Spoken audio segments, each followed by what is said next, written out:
Friends, आज अपने inverse of matrix पढ़ने जा रहे हैं। ठीक है, इनवर्स ऑफ मैट्रिक्स पढ़ने से पहले अपने को ये पढ़ना है एलिमेंट्री ऑपरेशंस ऑन मैट्रिक्स।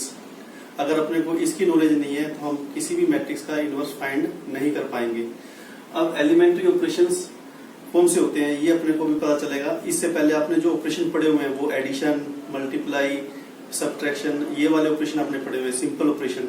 अब एलिमेंट्री ऑपरेशन और मैट्रिक्स के में दो टाइप होती हैं। पहली टाइप आती है एलिमेंट्री रो ट्रांसफॉर्मेशन और ऑपरेशन। कोई भी चीज आप बोल सकते हो, एलिमेंट्री रो ट्रांसफॉर्मेशन और ऑपरेशन। और सेकंड इसमें है एलिमेंट्री कॉलम ट्रांसफॉर्मेशन और ऑपरेशन। तो एग्जाम के अंदर अगर किसी भी मैट्रिक्स का हमें इनवर्स फाइंड करना है तो हम इन दोनों में से किसी एक चीज का यूज करके, यानी कि एलिमेंट्री रो ट्रांसफॉर्मेशन या एलिमेंट्री कॉलम ट्रांसफॉर्मेशन का यूज करके हम उसका इनवर्स फाइंड कर सकते हैं। अब इनके अंदर कौन कौन सी जो हमें रूल्स फॉलो करने हैं वो ध्यान रखना है। पहला रूल है इंटरचेंज द रो और कॉलम। दोनों के लिए एक ही रूल है, केवल नाम का डिफरेंस है। रो वाला करेंगे तो रो यूज हो जाएगा, कॉलम वाले में से करेंगे तो कॉलम का यूज हो जाएगा। ठीक है, तो फर्स्ट है इंटरचेंज ऑफ टू रोज और कॉलम्स। ठीक है, सेकंड है multiplication of the element of a row और column by a non zero number.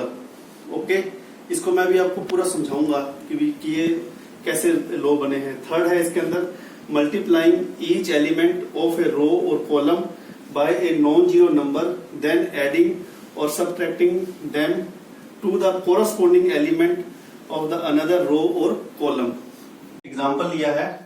ठीक है, मैं आपको एलिमेंट्री रो ट्रांसफॉर्मेशन के ऑपरेशन और एलिमेंट्री कॉलम ट्रांसफॉर्मेशन के ऑपरेशन यहाँ पर जो मैंने आपको तीन रूल्स बताए थे उसके बारे में बताने जा रहा हूँ।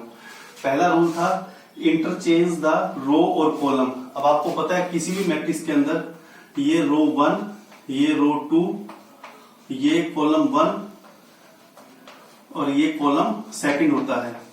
ठीक है, अगर हमें इंटरचेंज करना है आपस में रो का, जैसे तो हम इसको ये लिखेंगे कि R1 is interchange bye R2। इसका सिंबल ये है इंटरचेंज का, एरो दोनों साइड लगे होने चाहिए।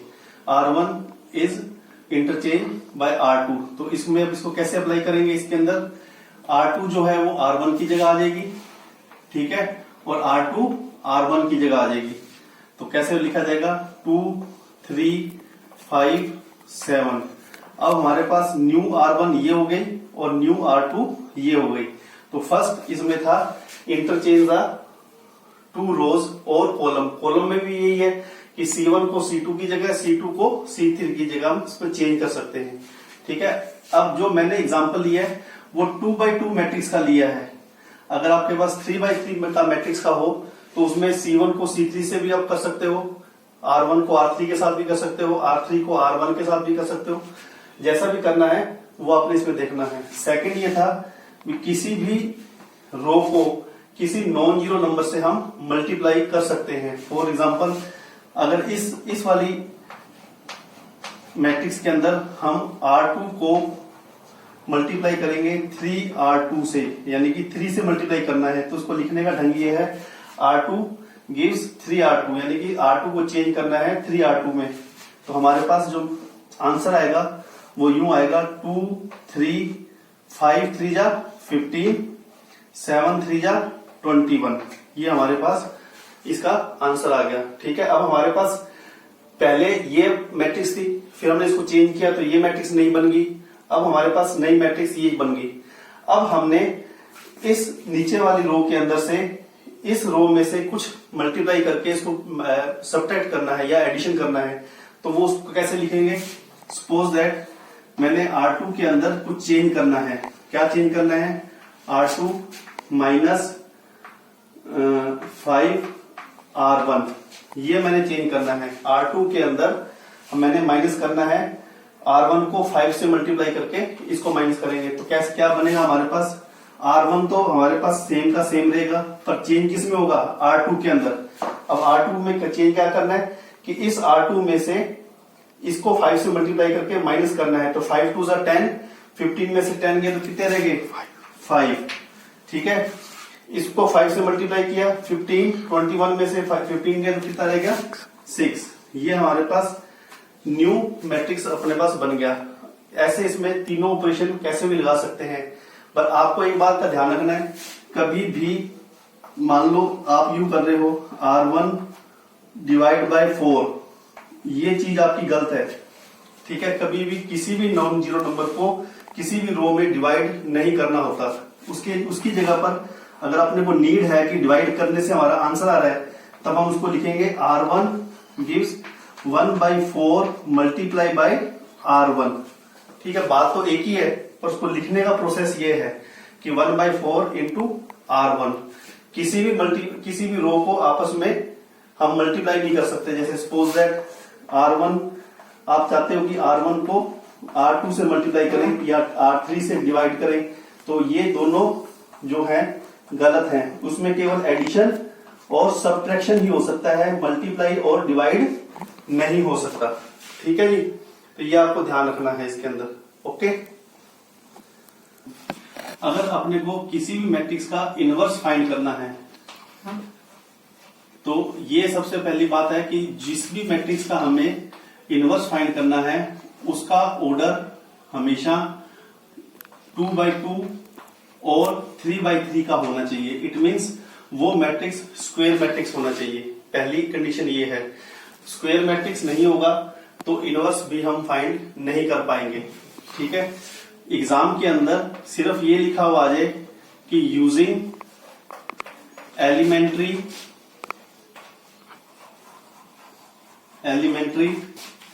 ट्रांसफॉर्मेशन फाइंड इनवर्स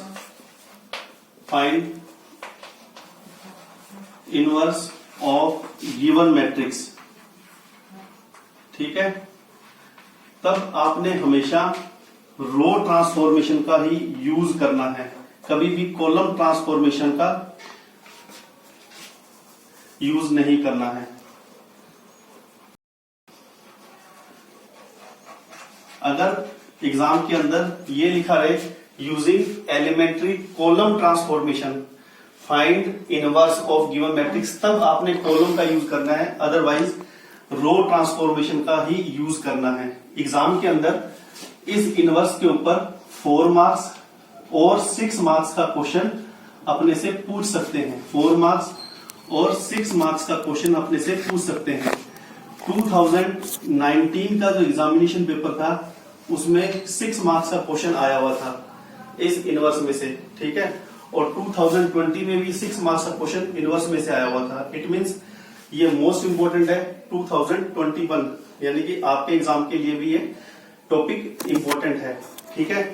अब मैं आपको एक एग्जांपल लेकर, बुक का एग्जांपल लेकर, क्वेश्चन लेकर, उस पर इसको पहले 2/2 पर का मैट्रिक्स लेके अपने इसको सोल्व करेंगे, फिर 3/3 का मैट्रिक्स लेकर सोल्व करेंगे। बट उससे पहले आपको एक चीज ध्यान रखनी है, अगर रो ट्रांसफॉर्मेशन से हम किसी भी मैट्रिक्स को सोल्व करते हैं, रो ट्रांसफॉर्मेशन से किसी भी मैट्रिक्स को अगर हम सोल्व करते हैं, तब हम हमेशा सबसे पहले ये लिखते हैं A equal to I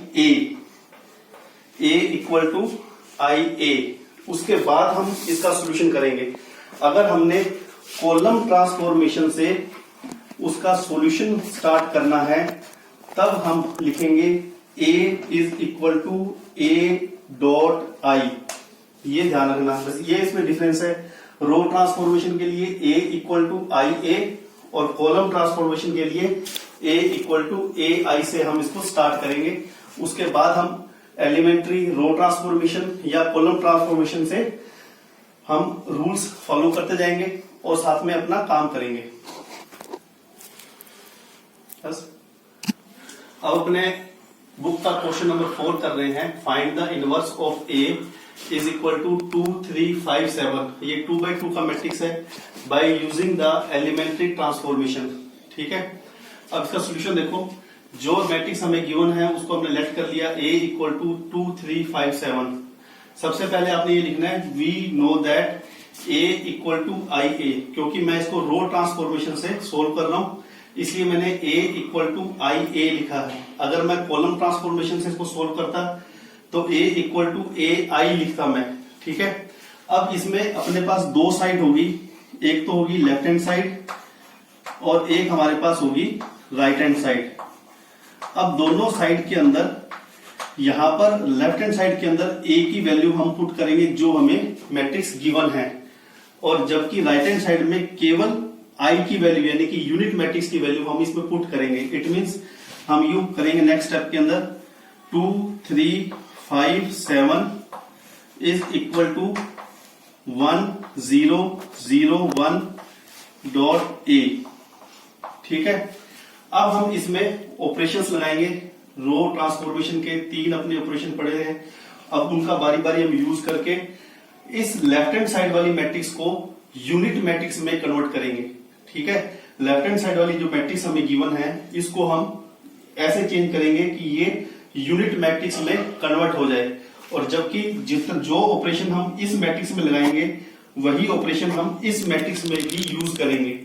last में जब जाकर ये मैट्रिक्स यूनिट मैट्रिक्स में कन्वर्ट हो जाएगी और ये भी कोई मैट्रिक्स बनेगी, तो जो ये मैट्रिक्स बनेगी वो हमारा इनवर्स होगा, यानी कि A इनवर्स होगा। अब आपको ये चीज ध्यान रखनी है, अगर मैट्रिक्स 2x2 का है, सपोज दैट ये हमारे पास मैट्रिक्स है 2x2 2 3 5 7, अब इसको सोल्व कैसे करेंगे, ठीक है, यानी कि इसको यूनिट मैट्रिक्स में कैसे कन्वर्ट करेंगे। यूनिट मैट्रिक्स का मीन्स क्या हो गया, इस 2 की जगह 1 होना चाहिए, 3 की जगह 0 होना चाहिए, 5 की जगह 0 होना चाहिए, 7 की जगह 1 होना चाहिए। तब हम एक रूल फॉलो करते हैं, वो रूल ये है कि पहले हम यूं चलेंगे।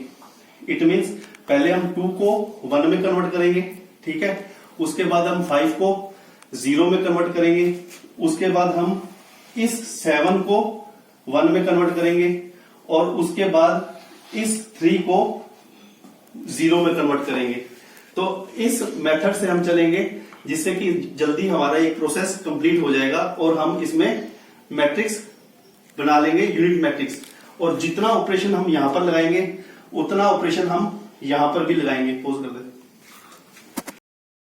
इस मैट्रिक्स पर ऑपरेशन लगाएंगे, जो रो ट्रांसफॉर्मेशन के हमने ऑपरेशन पढ़े थे 3, उसको चेंज कर करके इसको लगाएंगे, और इतना इस पे यूज करेंगे कि ये मैट्रिक्स यूनिट मैट्रिक्स में कन्वर्ट हो जाए, और जो हम ऑपरेशन इस मैट्रिक्स पर अप्लाई करेंगे वही के वही ऑपरेशन हम इस मैट्रिक्स पर भी अपने को अप्लाई करना है। अब आप देखो मैं कैसे कर रहा हूं, फिर आप भी प्रैक्टिस करना।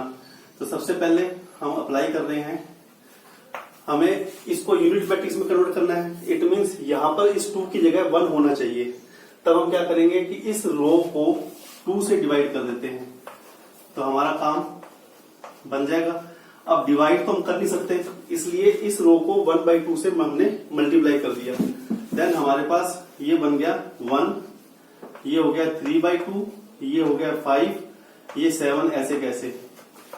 जितना ऑपरेशन हमने इस मैट्रिक्स में यूज किया है उतना ही हम इस मैट्रिक्स में भी ऑपरेशन यूज करेंगे। तो ये बनेगा 1/2 0 0 1 और डॉट ए। अब ध्यान से देखो, अब हमने इस 5 को 0 में कन्वर्ट करना है। अब कैसे 0 में कन्वर्ट करेंगे, क्योंकि किसी रो में से कोई सिंपल नंबर तो माइनस नहीं हो सकता।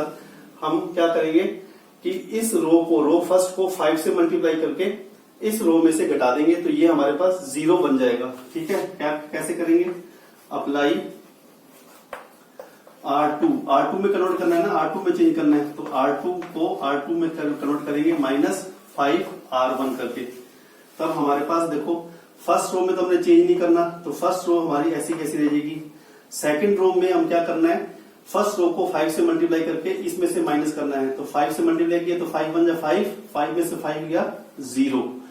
3/2 को 5 से मल्टीप्लाई करेंगे 15/2 को 7 में से माइनस करेंगे तो -1/2, ठीक है, इज इक्वल टू, अब फर्स्ट रो तो ऐसे कैसी 1/2 0, इसको 5 से मल्टीप्लाई करके इसमें माइनस करना है तो -5/2, और यहां पर 1 का 1 डॉट ए, ठीक है। अब इसको हमने किस में कन्वर्ट करना है, 1 में।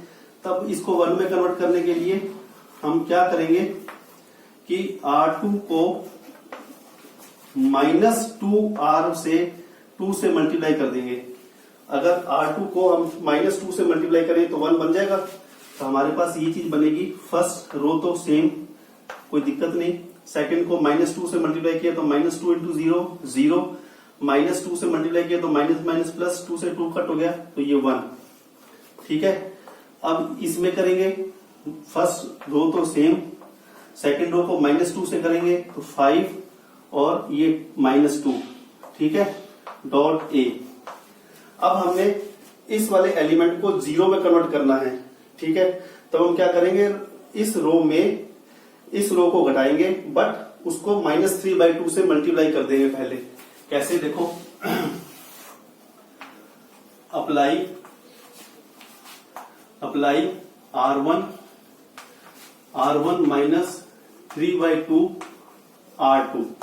ठीक है, अब इसमें जो फर्स्ट रो है वो चेंज होगी, तो इसमें -3/2 से मल्टीप्लाई करेंगे 0 को तो 0 ही रहेगा।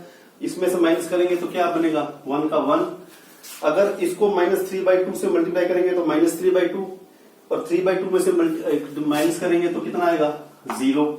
और नीचे क्या है, 0 और 1। ठीक है, अब इस वाली मैट्रिक्स में देखो, अगर इसको हम 3/2 से मल्टीप्लाई करते हैं तो -15/2 बनेगा, और इसमें से इसको माइनस करेंगे तो 1/2 -15/2 कितना आ जाएगा, देखो 1/2 -15/2 माइनस करते हैं तो कितना आ जाएगा, -14/2 इक्वल टू -7। तो टोटल हमारे पास यहां पर आ जाएगा -7। ठीक है, अगर -2 को -3/2 से मल्टीप्लाई करते हैं तो 2 से 2 कैंसिल, माइनस प्लस 3 बचेगा, इसमें 3 प्लस ऐड हो जाएगा तो ये आएगा 3, और नीचे है 5 - 2 डॉट ए।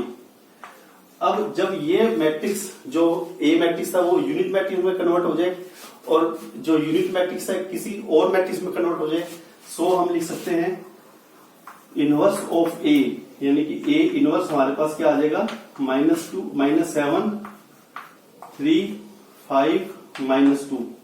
ये हमारा गिवन मैट्रिक्स का इनवर्स फाइंड हो गया। ये 2/2 को कन्वर्ट करने का तरीका है। इसी टाइप में आप 3/3 का करके देखें।